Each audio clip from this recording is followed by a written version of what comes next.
Welcome to our conversation about how you can get more girls to discover the magical world of tech. And let's start with our own Techfidence. My name is Maria Arning, and I'm a general secretary at the non-profit organization Hello World. And I will moderate this conversation that we hope you will join in with your thoughts and reflections and experience.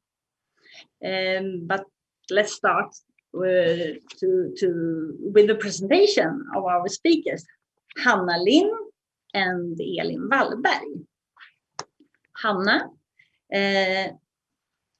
it's so strange talking because we don't know how many who's listening to this, but we hope you're there and we hope you can hear us. Hanna is a PhD student at Chalmers working with the quantum algorithms in DNA sequencing and life science in collaboration with Sahlgrenska. And since 4 years back, she has worked as a leader at Hello World, so we are colleagues as well. And Hanna has tutored and inspired many girls to try digital creation and programming. And Hanna, why is this subject in Techfidence in girls so important to you? Mostly because I see the unjustified lack of confidence in science and technology in every day. I do see it in people way younger than me, in kids I've taught at Hello World, and I see it in people that are in my age, the colleagues that I have at Hello World, but also university students that I've seen during my education and that I see at Chalmers. And I also see it in my seniors.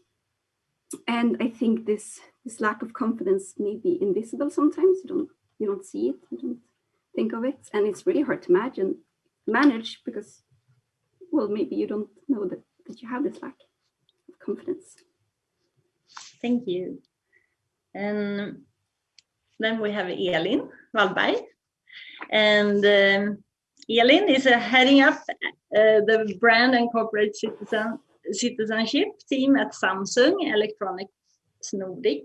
And her lifelong passion is to bring together the power of tech and humans and innovate for better society. During her time at Samsung, she has launched several initiatives to drive equality and inclusive tech aim to engage and empower you to become creators and change makers in the communities.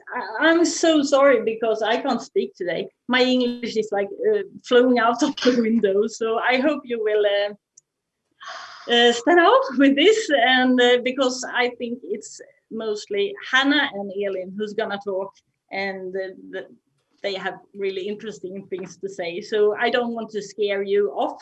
So hang on there, and because I think we're gonna have a great discussion here.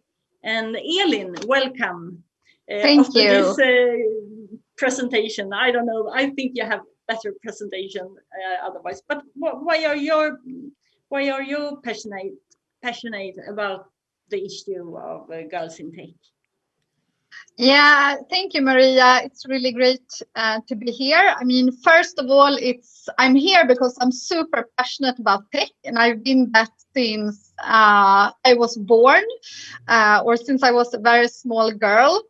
But I'm equally really passionate about equality, and in particular, girls. Every girl should have the same possibilities, and I don't see that today. Even if we may have it in theory, it's so much in practice which holds us back. So that's one reason. The other reason is that the tech industry and the knowledge about tech is the power engine of the future.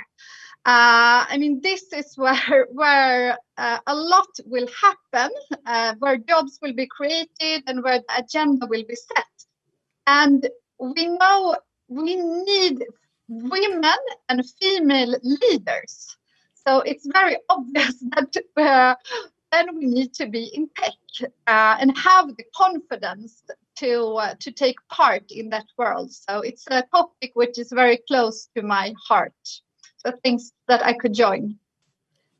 Thank you, Elin.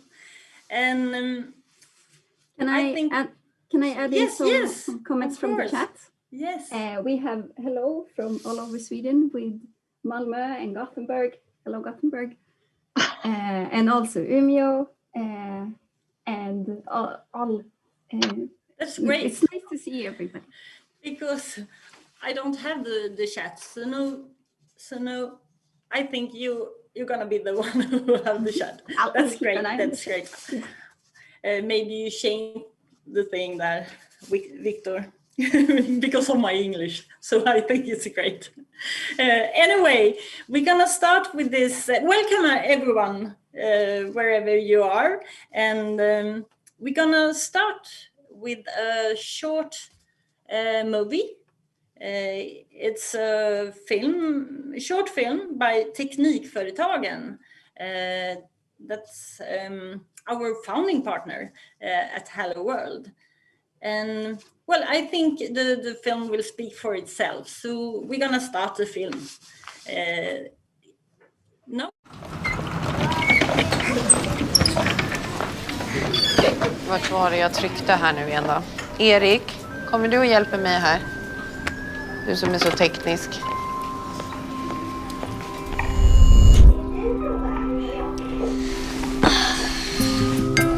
Nej, vad är det nu? Nu har den hängt sig sådär. Position lost. Press road navigator to continue. Vad är det jag ska pressa? Ola kom! Titta, vad bra. Ja, nej, men nu vill inte jag trycka på någonting mer. Alltså vi vet inte hur man gör. Nu väntar vi här tills det kommer någon och hjälper till.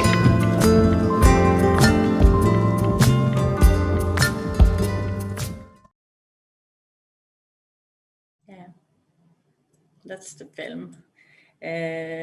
They call it Create Techfidence. And when I saw it, I was just struck by the knowledge, because it was exactly the same when I was at school in the 70s and in the 80s. And I don't know what your reflection is, but that would be interesting to hear. So you can write in the chat. I mean, what thoughts do you get from the film? And Elin, do you want to start? What do you think when you saw this film? Yeah, what does it tell you? And do you recognize anything, or is it? I mean, yeah, I think we can all recognize this, and it really it raises a lot of feelings. I get both very, very provoked. I think maybe that's the first, but it's also a lot of recognition from, I mean, throughout at least my life. It's like I am brought up with a mother who has always pushed away all the kind of technical problems that she met and given them to especially my father. So I mean, I was brought up like this, but it's also like from at work, you know, like who do we ask in our work situation? It's when we run into some IT issue or whatever it is. But also I get a little bit ashamed, because sometimes I feel that this is me.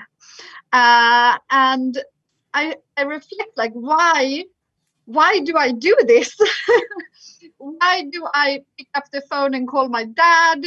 Why do I pick up the phone or ask my husband? Or why do I push things off? Because I have Techfidence and I know I can do things, but I kind of fall into this.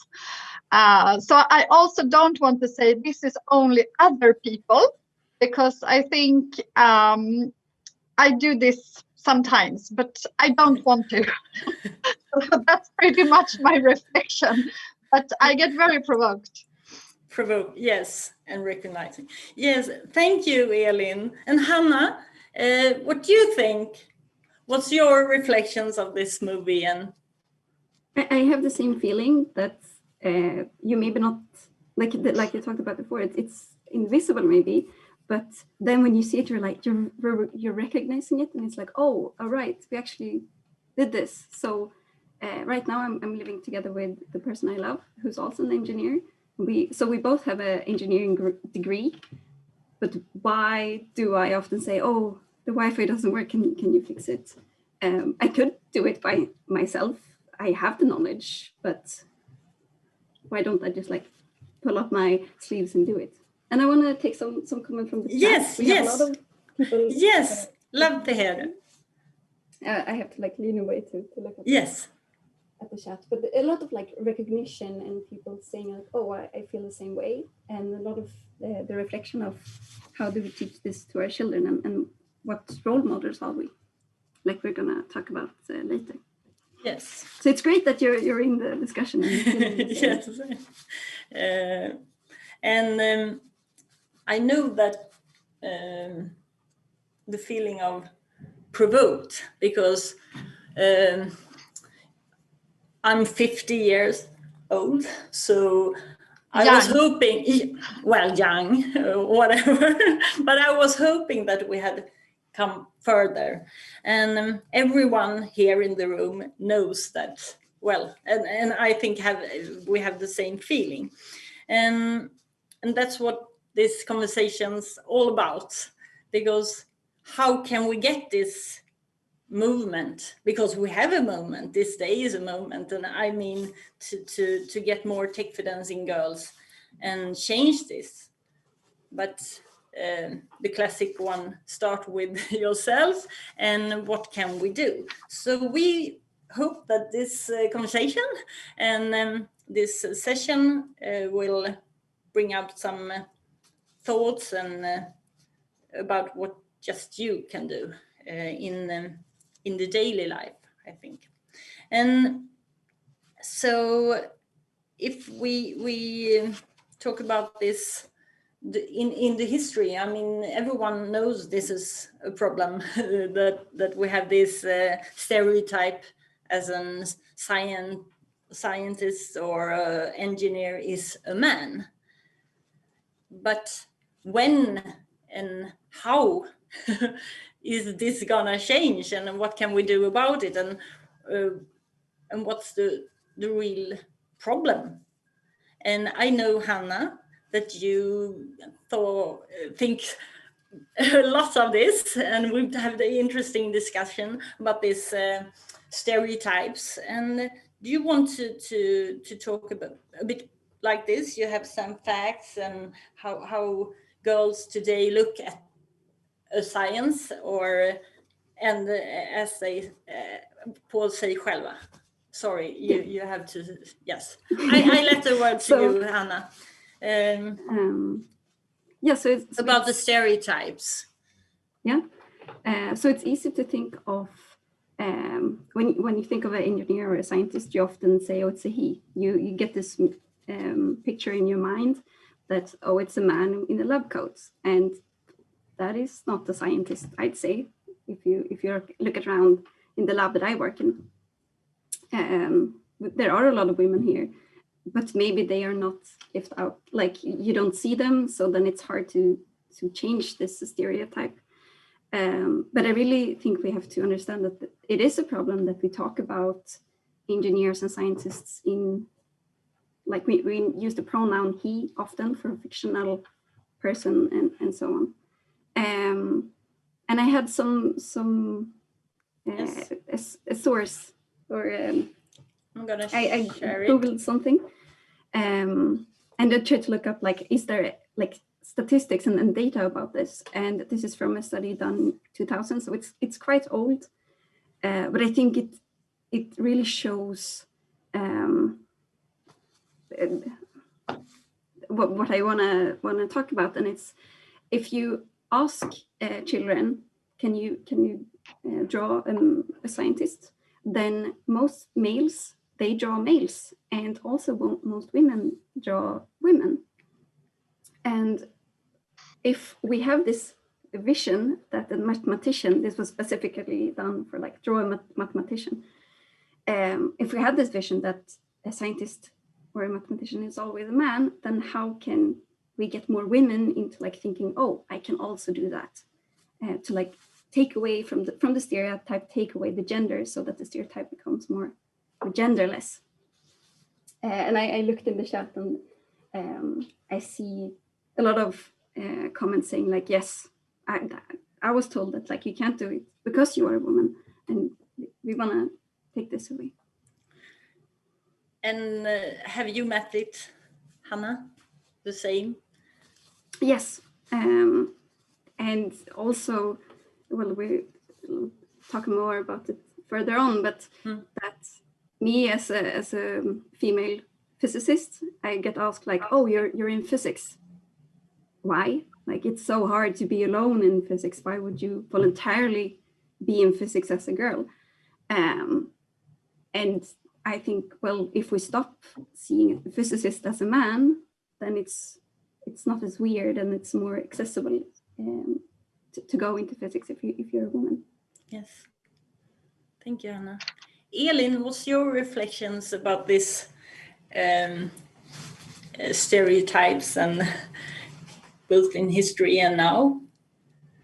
I mean, I work in a global company, and we have it's a very, very engineer and research driven companies. We have more than 80,000 people working in R&D, and I wish I could say it was equal representation, but it's just like in the world or in many other companies, it's quite a long way to go. But I mean, for sure, it's there in how also we represent this and how we visualize it in employer branding, how we lift up role models, and the more senior level it gets, just like in the rest of the world, the bigger the issue.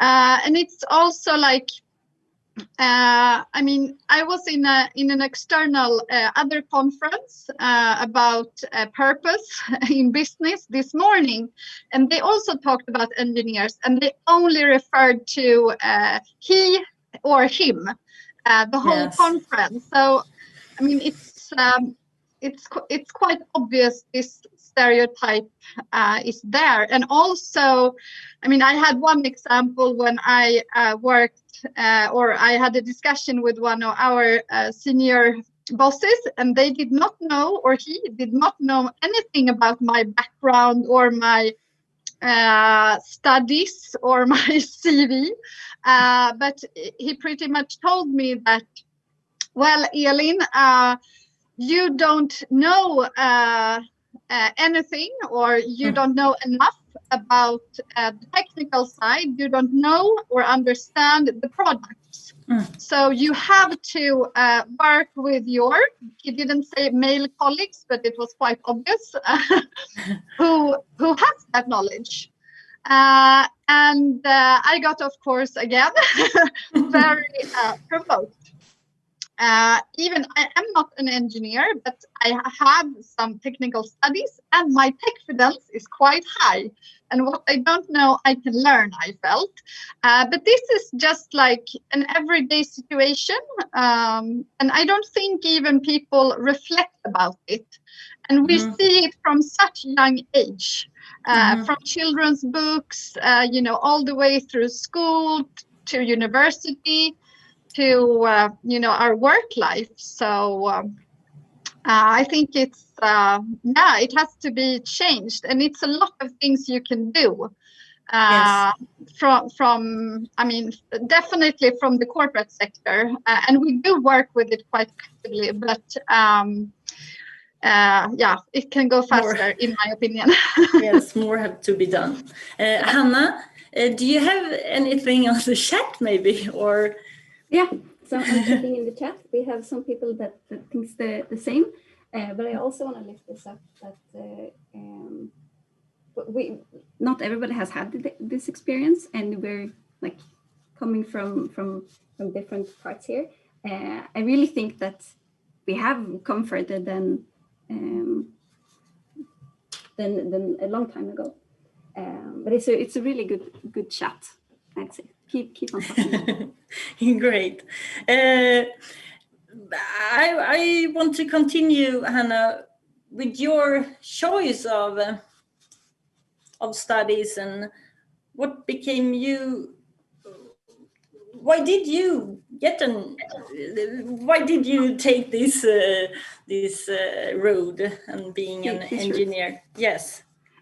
So I come from an academic family, and for me, all dinner discussions has been about, but what is the science behind this? So I think I was really privileged in like seeing both my parents from an engineering background, and for me it was, of course, I could go to KTH and get a degree. And then when I during my time at KTH, I saw a lot of other PhD students, and I saw them being able to do a PhD, then I can also do a PhD. But I think really, for me, it was easy to get this route, and I feel like a lot of people coming to Hello World, to the summer camps we have, they may not have this family from academia, and it's not as easy for them to see, this is actually a route I can take. So for me, working at Hello World, I really tried to, like, when we sit down and eat lunch, I'll try to have these discussions like, but have you thought deeper, or like to make it easier so it doesn't feel as far off. Yes, and the thing about, as you and every leader we have at Hello World are really important role models, and that's a big thing about Hello World, having your leaders opening doors to possibilities, and because like you said, Hannah, we also know that just 3 of 10 engineers is coming from non-academical backgrounds. So it's the gender, but it's also really what's your parents'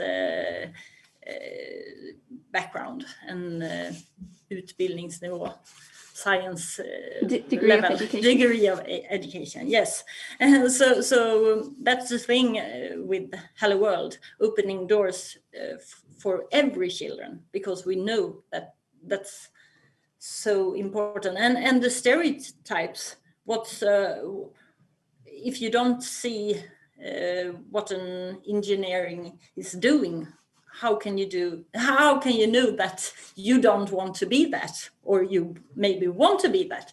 And Elin, you have another background, or you take another route than Hannah. You loved what I've heard. You love technicians and everything, but you're an economic, I think. What yeah, and I mean, I love my job. And I've been very fortunate to have super exciting jobs all the time. But I mean, when I was young, I was really like super interested in everything to do with tech and engineering, and I was really good at math. But something happened when I was a teenager, and I really lost my confidence. I didn't know this because for me it was the reality, so I didn't think about it in those terms. It just did not, it was not an option for me anymore to choose engineering, because I felt it was not for me and I was not good enough. And it's something, as my work has gone along, which I regret, as my now Techfidence has grown more. And I feel that I don't want anyone to be in that in that situation. I think it would have been super exciting to have a more deeper technical background and training. And I think, you know, but I know there are lots of girls, and something happens when you are around that age, like 11, 12. And you just don't, or you kind of take other directions in life, and those may be right. But if you have, you know, an engineering dream or a tech dream, I don't want anything to stand in the way. Yeah, it's super important. And Hello World, you do an amazing job for that. Thank you, Elin. Now we can have this further discussion in the other room, and I don't know how many is coming with us. 25 minutes is going fast. So I don't know, Victor, if anyone is, if you're going to another room, or I don't know.